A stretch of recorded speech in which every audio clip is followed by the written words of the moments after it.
Ready? Oh, the humanity!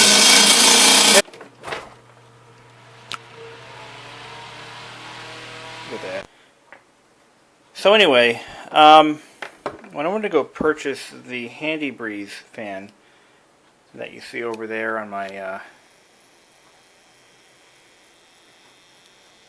desk, this thing zooms out really slow when it's recording. I don't know why that is. Anyway, I happened across this old Zero fan. This is manufactured by Bersted Manufacturing Co., which was owned by the McGraw-Edison Electric Company. This fan dates back to the late 1950s, possibly 1960s. And these were sold primarily in drugstores. They were low-cost fans, very cheap, very poorly built. But the reason I like this fan is for the head badge. I just love that logo. That is so badass. I just wish it was a better quality fan. So what's the deal with this one? I mean, I paid 16 bucks for it. Here's the sales price, sales tag. $16, and I paid about what I'd pay on eBay when you figure in shipping. And why they put the tag directly on the fan, I will never understand. But anyway, let's try to get it off. The paint on this particular fan is a little rough. It's got the hammered metal finish. I'm going to probably repaint this one a different color. Maybe a nice, I got plenty of red paint for some reason. Maybe I'll paint it red, who knows. But, nevertheless, it's going to need some work. Let's hear it run. Ready? Oh, the humanity. This thing sounds so awful. I can't even, I just can't. I can't. The bearings on this thing are so effing dry and worn. I don't even know if we can save it. But we're going to try. So let's take the back cover off. It looks like it's held in by a couple of screws here. This one actually has a removable back cover and a replaceable power cord, unlike the Handy Breeze. Kind of nice. The motor is all there. It's got, let's check this out. Look at these wire nuts. That's how they held it. That's how it was held together from the factory. Oh my god. Now if that's not cheap, I don't know what is. But whatever. Let's just take the cord off. Okay. Now we're getting down in there. Let's just see how they have this nice little oil funnel there? That's a nice feature. But man, is she old, worn out. Definitely not GE grade quality, I'll tell you that much. Definitely not GE. Okay. Looks like to get the screw off, we've got to bend the oil funnel away. Okay, then we can take the screw off, and we'll be able to detach the front grille. See, unlike the Handy Breeze, the Bersted, or Zero fan, McGraw-Edison, whatever you want to call it, has a removable front grille, which is kind of nice. But we're going to take full advantage of that ability, and we're going to tear this sucker apart. I am really thinking about a paint job because it just looks bad. It's not really worth anything in perfect condition, so I don't think we're going to harm the value any by doing what we're going to do. These fans, these particular fans, are probably worth about $16 in good condition. They just aren't that valuable. They're not collectible. No, I take that back. I take that back. They are collectible, but they're just not that valuable because they're poorly made. So, if you have one of these drugstore fans that's in good condition, it's worth something. I'll tell you why. Because they're hard to find in good condition. Because because they were so poorly made, because they're so just run-of-the-mill, that there aren't really many good ones left. So, anyway, that's something I had learned recently, that some of these cheaper fans actually have some value to them if they're in perfect condition. Like, for example, I found one a few years ago in the original box on eBay, and I lost the auction, so I never got to buy it. But just take all this apart here. Now the motor is liberated. Now to get the blades off, how does that work out? Looks like it's held in with a nut. I'm going to need to get some wrenches. But we got the basic motor out of there. And now we're looking inside the stamped steel housing here. Yeah, this thing is cheap. Make no mistake. It is cheap. Now to get the blades off, what are we going to have to do? Well, it looks like they're held in with a nut. So let me get some wrenches and some blades. So as it turns out, it is definitely held on with a nut. The shaft and the bearing are pretty much... look at this. Oh my lord. Look at this shaft. It's all gummed up. So I think we can save it. Absolutely. I see no reason why we can't. But as I'm pulling it off, there's like little bits of metal and plastic and whatever. Ugh, this thing's in bad shape. So let's start off by cleaning the armature with some WD-40 and steel wool. That should clean it right up. Real easy. And then once we do that, see, this thing's got like 50 years worth of grease and old oil. There shouldn't be any grease, but just old oil. I'm spraying, by the way, into a little plastic tub because we don't want to kill the environment. We only get one environment. Alright, so I'm cleaning up the shaft here with some lubricated steel wool, and it's already looking a lot better. Oh, here's that spacer. Don't want to lose that. Okay. I apologize for the lack of tripod, but my good tripod broke. And the bad tripod is, well, bad. It just sucks. So I'm going to clean up all this old crap. This actually has a little spring on the back of the armature that keeps tension on it, which is a neat idea. I'd never seen that before in an old fan, let alone a cheap one, and I think that's a pretty good idea. Alright. Clean all that crap out. This is going to be more than just an oil it and put it back together kind of job. This is major, major surgery. Just kidding. This is typically what you'll do whenever you take an old fan into your home and attempt to use it. You're going to want to basically do what I'm doing. Unfortunately, with the old Handy Breeze fan, it was made even cheaper than this one, and it can't be disassembled without destroying the original rivets. So that's kind of sad, actually. So now we've got this all cleaned up. Alright, next thing we need to do, we're going to paint the fan. We're going to paint it silver, hammered metal finish. I've made that decision. We're just going to do our best to remove this label. And I'm going to degrease the entire thing, and we're going to wash it in hot water and soap. We're going to dry it quickly so it doesn't flash rust. We should be good to go. Get some WD-40 on that label. Let me get that off. It's working okay. I don't know, maybe if I clean it up enough, I'll change my mind. Maybe. Alright, get that off. It's coming off. I don't know, let's clean it up and see what it looks like. Maybe I'll have a change of heart. Maybe I'll keep it the original finish. But this particular fan, I only really bought it because I love the head badge. And you can never have too many fans. Okay, yes you can, but I don't think I'm in danger of that yet. When I get there, when I cross that bridge of Hoarderville, then maybe we'll have a different conversation. And it'll be with a therapist.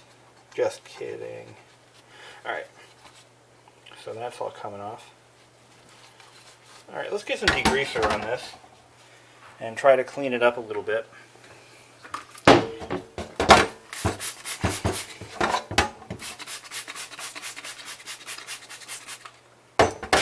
Okay, take some steel wool, just lightly.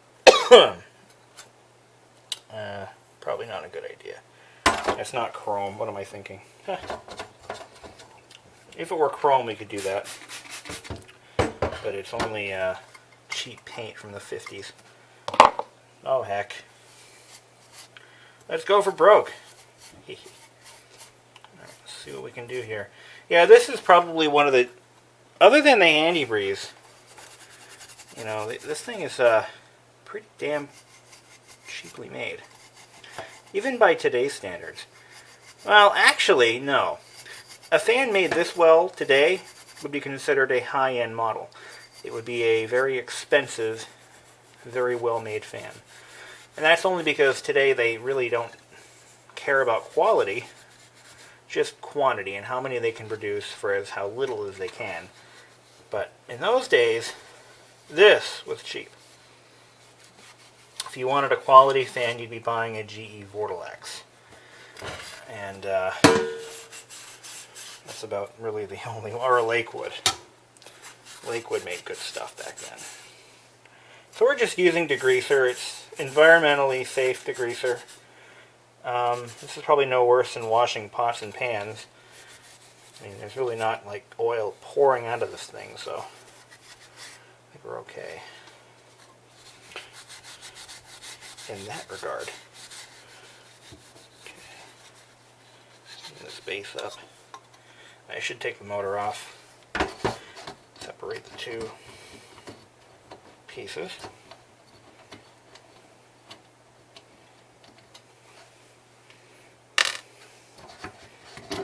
The good thing is it seems to be all there. I mean, it doesn't show any signs of any redneck repairs or, you know, nothing like that. It doesn't show any signs of ever being lubricated either, and that's kind of why we're in the position we're in with it, you know. It really hasn't been maintained. A properly maintained fan will last for decades. A poorly made one, a couple of years, tops. Modern fans, you know, they really weren't made to last. So they don't have oil ports. I don't think there's any fan made today that even has a single oil port. Unless it's an industrial product, in which case many of those are using ball bearings now. Sealed ball bearings. You know, they pretty much last the life of the fan, which is probably about 20 years. Okay, there's that. Clean inside here too while we're there. It's a shame. This is a really nice color. I kind of like the color. But anyway, I think I'm going to repaint it anyhow. It'll be silver, but it'll still have that hammered finish look. We're not going to lose that. That's good. Okay, let's get some hot water. We're going to use Dawn dish detergent. Dawn is the greatest stuff in the world for degreasing. It's just, I don't know what it is, but stuff works. Really, really, really, really well. Alright, so we're going to get plenty of that Dawn dish detergent in there.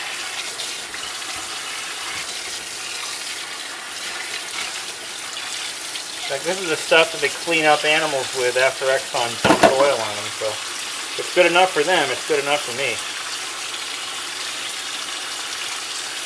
But we're going to take a quick look at the end result, see what we've got to work with here, and see if it needs to be painted at all. But I see a lot of bare metal. I don't like that. That's not the way I do business. So, anyway. So, couple of toothbrushes here. There's one. After every project, I run these through the dishwasher so I can use them for another project after the fact. That's a smart thing to do. This way they don't go to waste. Clean through the... Okay, we're going to basically clean up in here.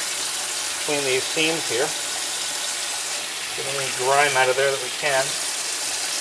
Make it nice and clean. Okay. Same with the motor housing.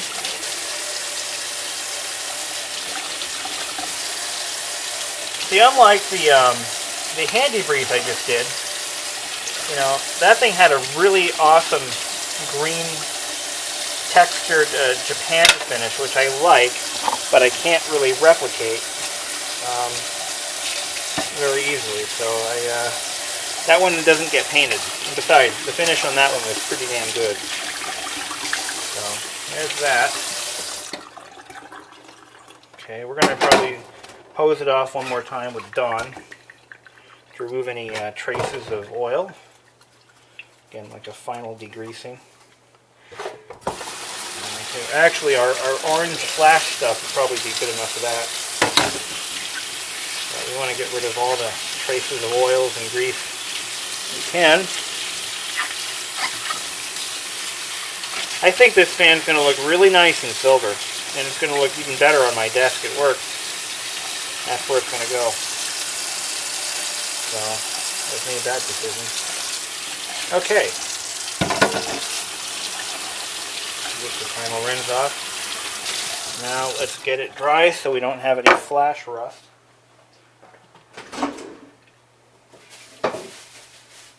Now when I say flash rust, I mean it literally, because there's no protection, there's no oil, there's no grease on any of the bare steel, it'll just rust.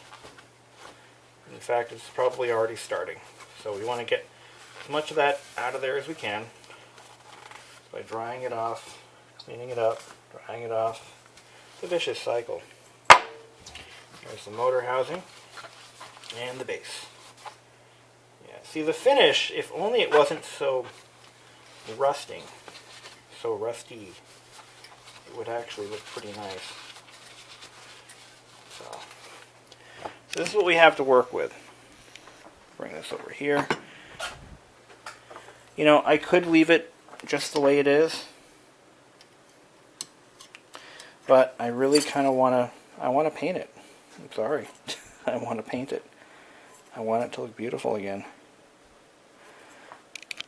So, even though it won't be the right color, I think I'll be happy with it. Okay, for a side-by-side comparison, I've got the new finish, which is a hammered metal with a clear coat, against the old finish. Now, I prefer the old color, but it just looked bad. It looked awful. So, I gotta do the tail piece when those two are dry. And that'll look even better. So here's the blade set. Now look at this blade. There's like no pitch on this freaking blade. But what we're going to do for this is we're going to just kind of buff it with, I have metal polish and steel wool. We'll do that. See what happens. Well, that's a stark improvement, but there is a lot of pitting on these blades and scratching. It looks like somebody had tried to clean it before. Look at that. And they're in kind of rough shape, but you know what? They're not bad. Still shines. So I'm going to put a coat of lacquer on this and see what happens. Look at a couple of pieces here baking in the sun, including those shiny ass blades. Unfortunately, with this this hammered finish paint, it's like the finish is kind of hard to get right. You kind of have to do it a few times. A little bit of practice makes perfect. The base looks good. The motor housing, it's touch and go. But the stuff is a pain in the neck to use. Now we're going to clean up the grill with, I'm going to use just a little bit of metal polish and some steel wool. Making sure not to ruin that nice, beautiful badge. We're getting there. We're starting to reassemble. Going to re-soak these bearings in oil. That'll be fun.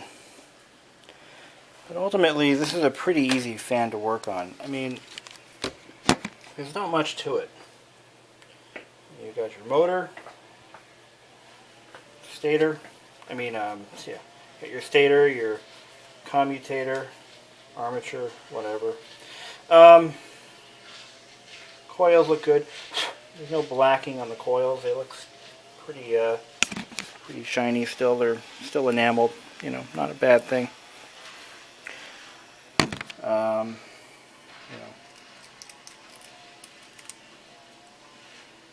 check this out. This is where the two coils are. Oops. This is where the two coils are joined together.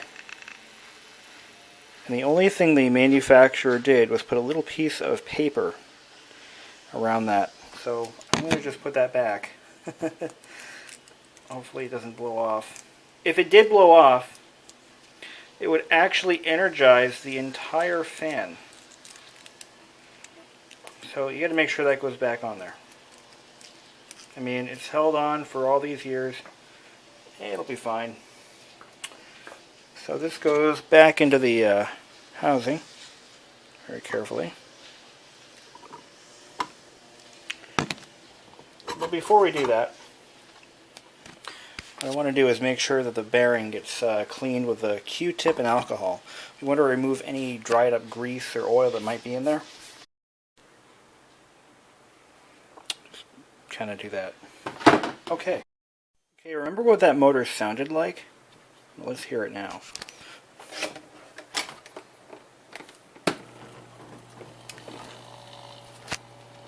Whisper quiet. Kinda.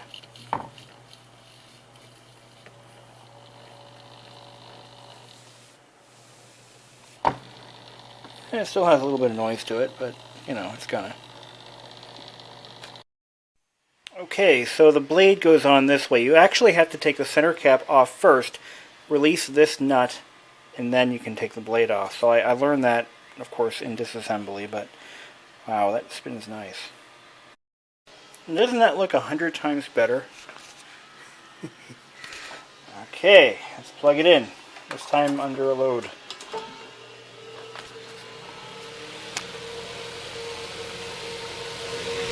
It moves surprisingly little air. I guess that's not a surprise. But it runs. And there's no more noise, really. I almost lost my camera strap in the blades. Whoops. But, I mean, it just blows a slight breeze. Not much else. If any of your parents had like an Oldsmobile or some old-fashioned car that had a rattling hubcap, you'll know what that sound is. The center cap is kind of loose. So we've got to figure out a way to make it not so. I went ahead and I gave the blades a little more pitch. And the results are amazing. For once, this fan actually moves air at a vortilex level. Well, okay, maybe not, but it does move air. So let's give it a quick try. I just bent the blades a little more, give them a little more angle, a little more pitch. Pizzazz. Okay, now it moves air. You're welcome.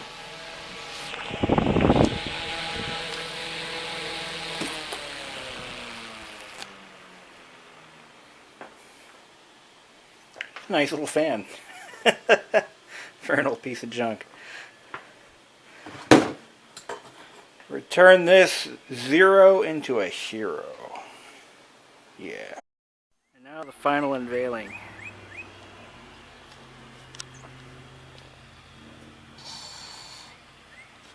Look at that.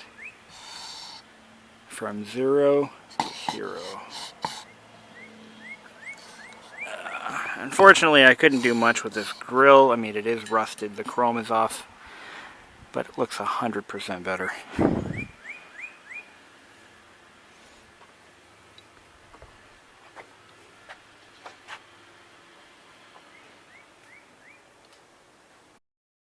Okay, now we can power it up with the blades pitched, the grill mounted, motor lubricated.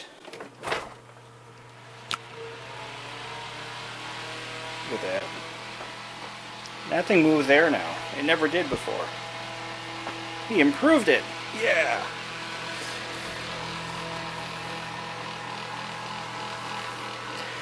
I mean, these little fans spin so fast that they're gonna make noise. It's just kind of the way it is. No way around that. But the bearings weren't as bad as I thought. They're a little worn, but still salvageable. So. And now for the spin down.